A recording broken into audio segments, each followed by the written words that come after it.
はいどうも。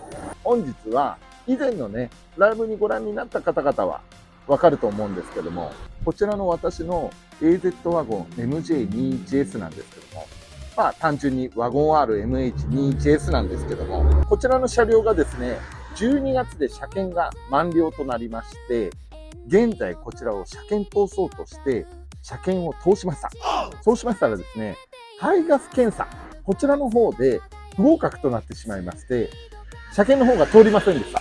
そして、いろいろこちらガチャガチャやってる車両でもありますので、何が原因だったかというのを詳しく教えたいと思います。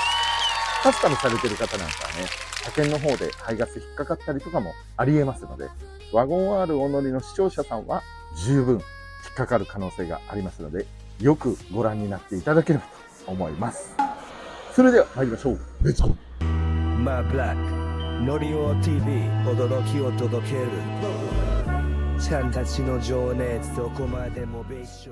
はい、ということで、こちらにしても、こちらにしても同じ MH21S、MH22S なんですけども、今回私の車両が排出ガステスターで引っかかってしまったのがですね、こちらの排出ガステスター、こちらが引っかかりまして、CO 濃度超過 12%、HC 濃度超過 779ppm ということで、これとんでもない数値なんですよ。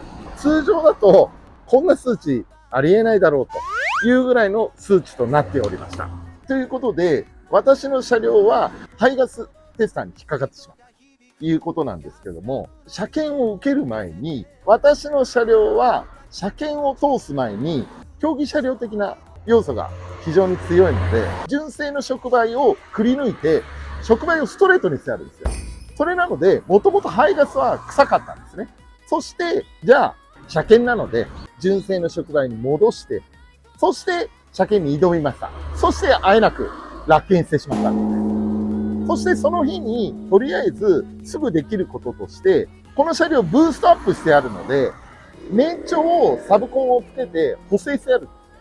それなので、じゃあ年長補正の方をいじられてるから、アイドリングのところっていうのは燃料いじってなかったんですけども、一応念のために燃料調整してるものを全てゼロにしたんですね。そして、再度受験してみたんですけども、やっぱりダメなんですよ。異常な数値が出てしまう。ということで、検査官の方にも触媒ストレートにしてるんじゃないんですかとかいろいろ言われたんですけども、はっきりノーマルに戻してありますと言いました。それだったんだけど、これ出ちゃうのはちょっと異常ですね、と言われて、とりあえずブラックスタジオの方に持ち帰ってきました。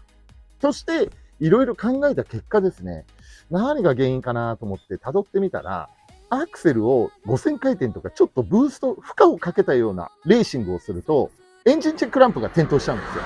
それなので、O2 センサーがダメなのかなというのがあるので、O2 センサーと、そして、こちらの車両、そのブーストアップがしてあるので、純正のプラグは7番なんですけども、こちらはブーストアップで冷却目的で番手を2番上げてるんですね。それで9番になってるんですよ。プラグの番手が上がると冷却型って言われて、プラグの熱自体はちょっと弱まるんですけども、若干燃えが悪くなってしまうという傾向がありますので、じゃあこれも原因してんのかなと思って純正のプラグに戻しました。そして O2 センサーの方も新品に交換しました。それで、これで車検の方も大丈夫なんじゃないかなと思いまして、ライブ配信の方でもね、いろいろ視聴者さんと話しながらやってまして、それで交換を終えて、軽自動車検査協会の方に向かいました。そして、片道30分ぐらいなんですけども、もう検査協会に着くよというちょっと手前で、エンジンチェックランプがついちゃったんです。何出陣目？ 2出陣目です。3出陣目じゃないの3出陣目ではない。？2出陣目？はい。それによって、これエンジンチェックランプついちゃったということで、これはまずいよと。でも結局、マフラーの出口の排気ガスの匂いを嗅いだ時も、やっぱり M さんの車両の排ガスと比べると全然臭いんですよ。そんな感じで、もう明らかに匂いが違ったんですよ。なんかやだ、私の車の匂い嗅いだとか。やめて、そういうこと言うの。ということで、その日はもう検査協会に行ったんですけれども、受けずに帰ってきました。潔くてよかったよ。まあ、せっかく行ったのに単なるドライブで終わっちゃったよ。あいつ何しに来たの？そうそうそうそう。それで、また帰ってきて、帰り道にいろいろ考えたんですよ。あ何が原因だろうと。もう他原因ないんですよ。別にタービン交換するわけでもないし、純正の ECU を書き換えてるわけでもないんで、燃料がどうのこうのっていうのもないんですよ。で、センサー系もって言うんですけども、全然普通に元気よく走るんですよ。それなので、なんかないのかなと思ってたんですよ。そうしたら、その時は半信半疑だったんですよ。なんですが、この車両をゆくゆくタービン交換するとか、今ブーストアップするとかで、サブコンピューター入れてるじゃないですか。アペックスのスーパー AFC2 を入れてるんですけども、これ何にも年長いじってないから、ノーマルになってるはずなんですけども、もしかしたら、他になんか悪さするって言ったら、もしかしたらこれなんじゃないかなって思って、それとやっぱり私の専属メカニックの下さんの格言であるんですよ。何かトラブったら、まずはノーマルに戻してみたというのがあったので、それ考えてみたら、ちょっと一回ノーマル戻してみるのも手だな、ということで、もう、ブーストコントローラーのブーストもノーマル、純正値。それと、他にいじってるといえば、こちらのスーパー AFC2 をつけてるというのが私の車両のエンジン関係での主な改造点だったので、じゃあこれを一回外してみようと。中途半端に電源の配線だけをオフにするんじゃなくて、繋がってる配線を全部取ってみようということで取ってみました。そして私、よくよく思ったんです。通常の車両って空燃費計ってついてないんですよ。それなんですけど、私の車両って空燃費計がついてるんですよ。それを見て参考にすればよかったんですけども、そこは私残念ながら度外視だったんです。それで、もともとこのスーパー AFC2 がついてた時のアイドリング時の空燃費って、私の車両は 10.7 だったんですね。そのカスタムされてた時は。それで、空燃費がわかる方だったら、ってわかると思うんですけども、この空燃費が 10.7 ってアイドリング値ではすごく数値が低くって燃料がすごい濃いということなんですよ。それが気づいてなかったんです。そしてスーパー AFC2 を外してエンジンをかけてアイドリングの空燃費を見てみたところ、純正値の理論空燃費とされている 14.7。これだったんです。そしてマーブラック大好きな排気ガスの匂いを嗅いだら、エムさんの車両と同じような、燃料が燃え切ってないような匂いがなくなったんですよ。何その表現の仕方。どういうこと？生臭いみたいな言い方やめてくれる？私の車両はやっぱ燃料が濃かったんで生臭いんですよ。それなんですけども、AFC2 を外したら、やっぱその生臭さが消えたんですよ。それなので、ライブをご覧いただいていた視聴者の皆さん、大変長らくお待たせしました。いやいやいや。はい。終わってないからは。想定で話すのはダメ。だろうはダメ。言いたいんです。原因は、おそらく、スーパー AFC2 だと思います。断言？ほぼ断言。本当に？はい。後で反省会だよ。可能性あるね。ただ、おそらく空燃費計も 14.7 指してるんで、それで排ガスの方なんかも全然変わったんで、匂いもなくなってクリーンになったんで、おそらくこれで通ると思います。もちろん、触媒、ほら、純正の触媒ついてるんで、基本的には熱持てば、ちゃんと空燃費も測れてるし、触媒にもちゃんと熱がいくから、ちゃんと浄化できてるはずなんで、それだから匂いもないっていうのがあるので、多分、次回はもう車検通りますので、長らくお待たせしました。これで、マーブラックの車両の AZ ワゴン、ワゴン R MH21S が車検に通れば、いよいよお待ちかねのセカンドバージョンの AZ ワゴンを作り上げていくことになりますので、いよいよタービン交換とか、取っかかっていきたいと思います。そして、この AFC2 をつけたときに、何がじゃあ原因だったのかっていうと、AFC2 って最初につけたときって、汎用のサブコンピューターなので、取り付けたときに初期設定っていうのがあるんですよ。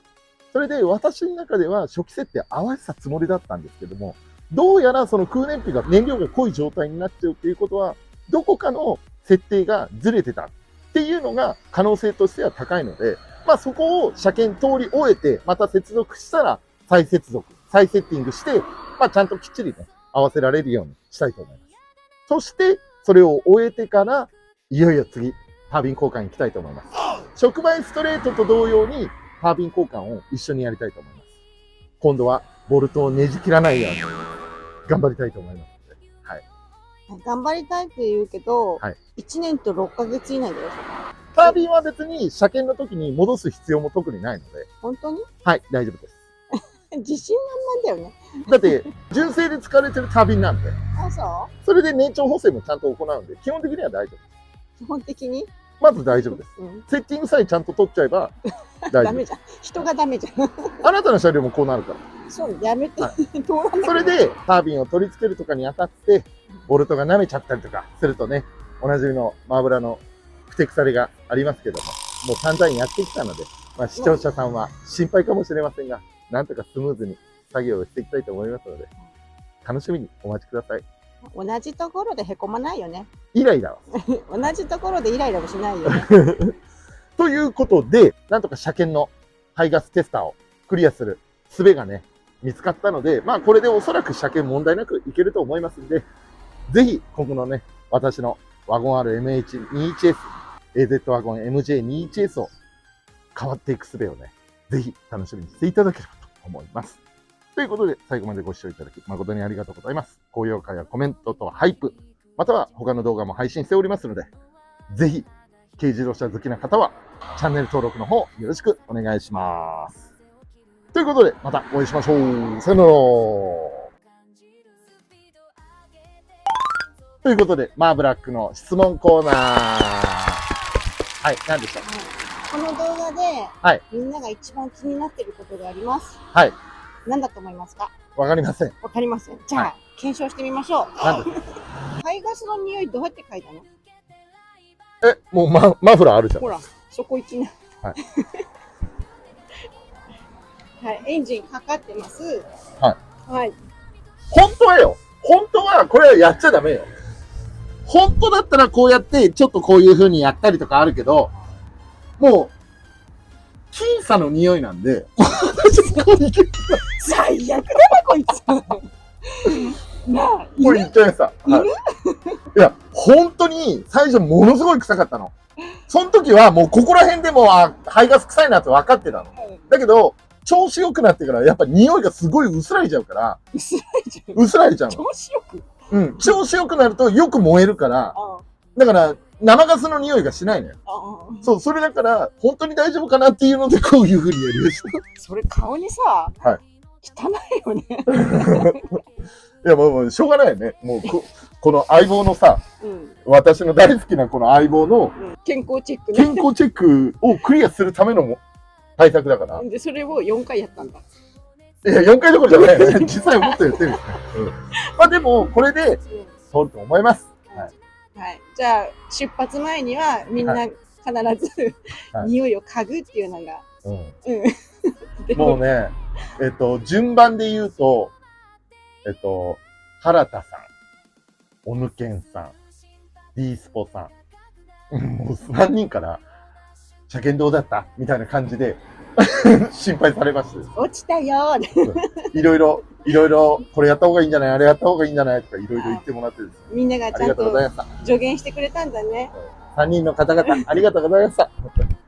はい、いや、私の、ほら、あっちもそうだけどさ、はい、あいつまた来たよって言われて。そうですね、M さんのやつも、一回落検してるんで。1回じゃないよね。M さん、そうですね、3回目の合格ですね。M さんのやつはヘッドライトですね。はい。それで苦労しました。私のやつは排ガスの方で苦労しました。